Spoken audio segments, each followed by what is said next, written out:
A continuación, Jardín Sombrío, de Virginia Andrews, publicado por Editorial de Bolsillo, del sello Random House, en la radio inteligente.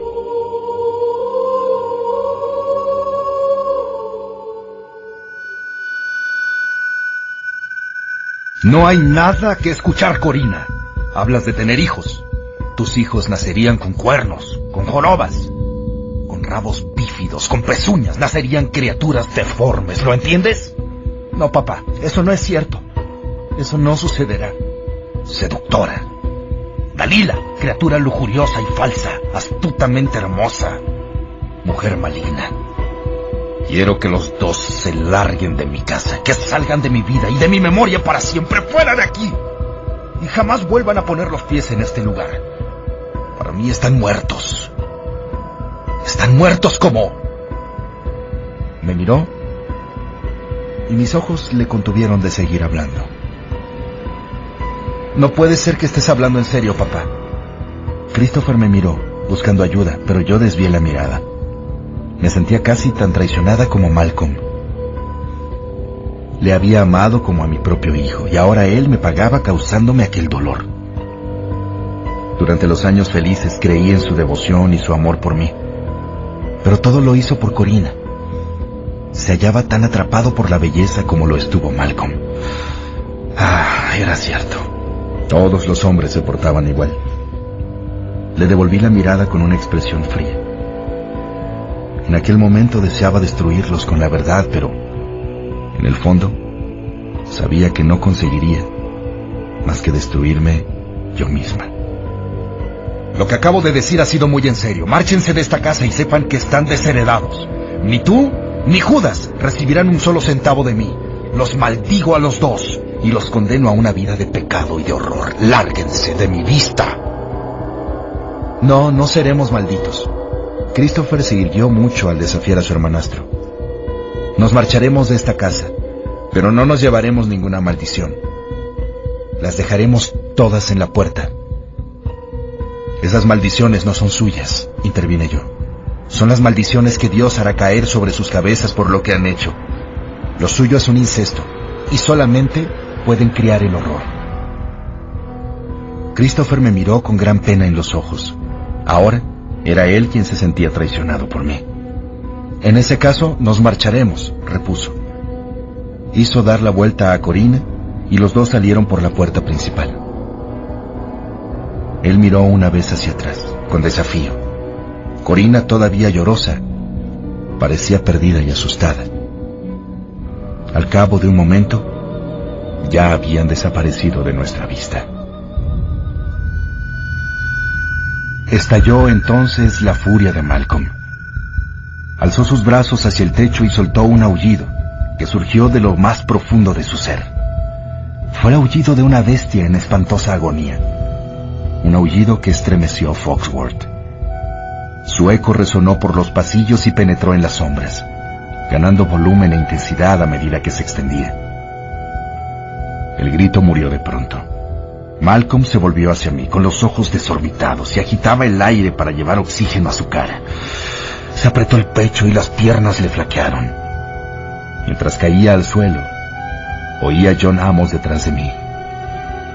La ira de Dios ha venido hoy a esta casa, Olivia. Malcolm quedó tendido sobre su estómago, con un brazo debajo de la cabeza. John le hizo dar la vuelta y vimos que su boca estaba torcida. El lado derecho de su cara se hallaba hundido, así como la comisura de sus labios, y se veían sus dientes apretados. Tenía los ojos vueltos hacia arriba como si intentaran ver dentro de su propia cabeza. Hizo un esfuerzo para hablar, pero no se pudo oír ni comprender nada. «John, llama al médico», le grité. El doctor insistió en que fuese llevado al hospital. Vi la resistencia en sus ojos. Movía la cabeza haciendo signos negativos y rogaba en silencio que me opusiera a las órdenes del doctor. «Naturalmente, doctor», dije. «Quiero que se haga lo que sea mejor para mi marido. Llame a una ambulancia». Después supe que el médico había contado a la gente que yo era una de las mujeres más fuertes que había encontrado en medio de una terrible crisis. Entraron los enfermeros y se llevaron a Malcolm, el cual fue trasladado enseguida al hospital, donde permaneció un mes, atendido por enfermeras personales durante las 24 horas del día. Cada vez que John Amos y yo íbamos a verle, nos rogaba que le llevásemos a casa. Al principio lo hacía solo con los ojos, pues además del ataque cardíaco había sufrido una hemiplegia y todo el lado derecho de su cuerpo estaba paralizado. Cuando le llevamos de vuelta a casa, había recuperado parte del control de sus músculos y podía proferir sonidos distorsionados que parecían palabras. Algunas veces me pareció oír que llamaba a Corina. Los días transcurrían monótonos. Era como si hasta la marcha del tiempo se hubiera debilitado y a las horas les costara trabajo avanzar. Malcolm permanecía confinado en una silla de ruedas y no podía ir a su oficina. Me traían a mí su trabajo, y yo daba gracias por ello, ya que mientras tenía en qué ocupar mi mente, no deambulaba por Foxworth, atormentándome con recuerdos, pensando qué podía haber hecho para que las cosas terminasen de manera distinta. La casa parecía una gigantesca tumba. Nuestros pasos resonaban en el vacío. Los ruidos de la cocina podían percibirse a través del enorme vestíbulo. Los sirvientes intercambiaban información a medida que iban recogiendo datos, murmurando y escuchando con ansiedad. Ninguno de ellos preguntaba acerca de Corina ni de Christopher, pero yo sabía que John Amos les había dado la información suficiente para avivar las ascuas de su curiosidad. Nuestras cenas eran un verdadero espectáculo de mímica. Desde el momento en que Malcolm era llevado hasta la mesa en su silla de ruedas, no se pronunciaba ni una palabra. Comía de manera mecánica, con la mirada fija, sin verme, y yo estaba segura de que contemplaba las imágenes que tenía detrás de sus ojos. Sus sueños diurnos eran como telarañas que se rompían en cuanto se perdía en sus recuerdos, buscando comprensión por la traición de su adorada hija Corina. Durante un tiempo, no mencionó su nombre, ni nadie lo hizo en su presencia. Si decía alguna cosa, siempre era precedido por: cuando esto termine. Podía imaginar las pesadillas que ensombrecían su existencia. El bello y hechicero rostro de Corina se había apoderado de él y atormentaba sus sueños de pérdida y frustración, los cuales permanecían a flor de piel hasta que él mismo se convirtió en un fantasma.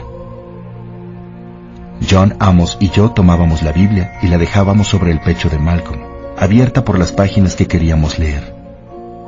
Yo, al igual que le había ocurrido a mi marido, sufrí una transformación con la ayuda de John Amos. Ahora sabía que podía confiar por completo en su relación con Dios, pues, sin saber el secreto de quién era verdaderamente Corina, había intuido la verdad, e intentando advertirme antes de que fuese demasiado tarde. Pero yo había estado demasiado ciega. Hallaba decidida a no serlo nunca más. Olivia, los caminos del Señor son misteriosos, pero siempre justos. Sé que te dará una oportunidad para redimir el horrible pecado de tu hija y su tío. La verdad se encuentra siempre en nuestro Señor. Ponte de rodillas, mujer, y salva tu alma. No puedo arrodillarme porque no he sido sincera con el Señor. John, tú no conoces la verdad. Vamos, Olivia. Es tiempo de que confieses todo. Me postré frente a él. Oh, John, es mucho peor de lo que tú te imaginas. Sentí que el demonio me agarraba por la garganta, pero me obligué a hacer pasar mis palabras por entre sus malignos dedos. Christopher no es medio tío de Corina.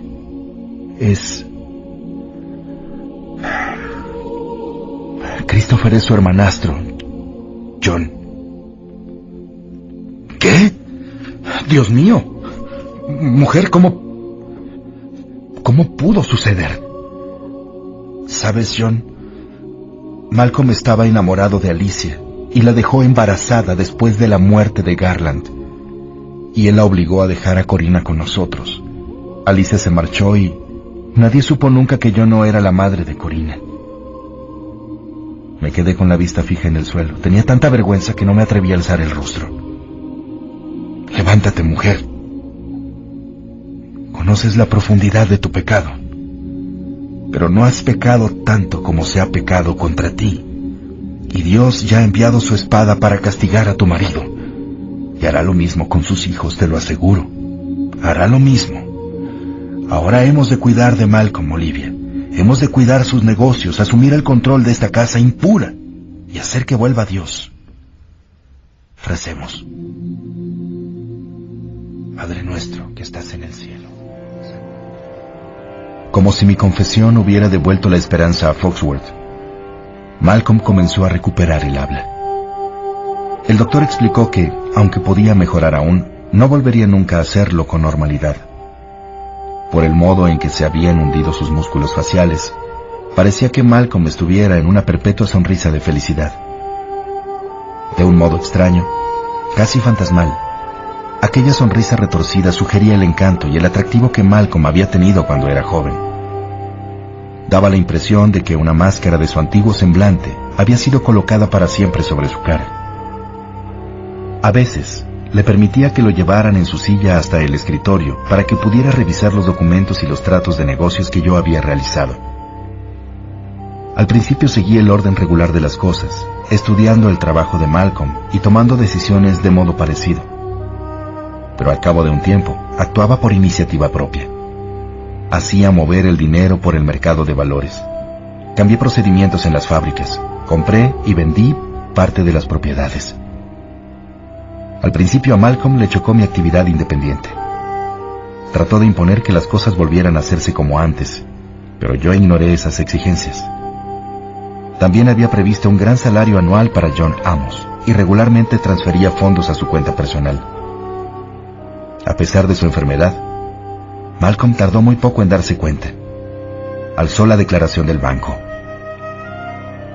Has de comprender, Malcolm, que las cosas no son como eran. Deberías sentirte agradecido por lo que tienes todavía, considerando todo el mal que te has atraído encima. Y también tendrías que estar agradecido por tener a tu lado a John Amos y a mí. ¿Puedes imaginar a una mujer como Alicia o como tu hija enfrentándose con todo esto? ¿Serían capaces de asumir estas responsabilidades de negocios? ¿Irían tan bien las cosas, Malcolm? ¿Crees que se quedaría a tu lado en el estado en que te encuentras? Yo pienso que no. Correría muy lejos con todo tu dinero. De eso puedes estar seguro.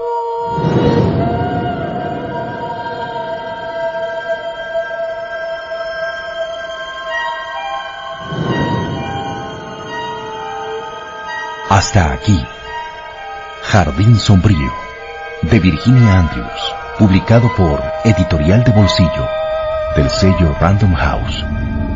No te pierdas mañana la continuación de esta serie. Por tu atención y compañía, gracias.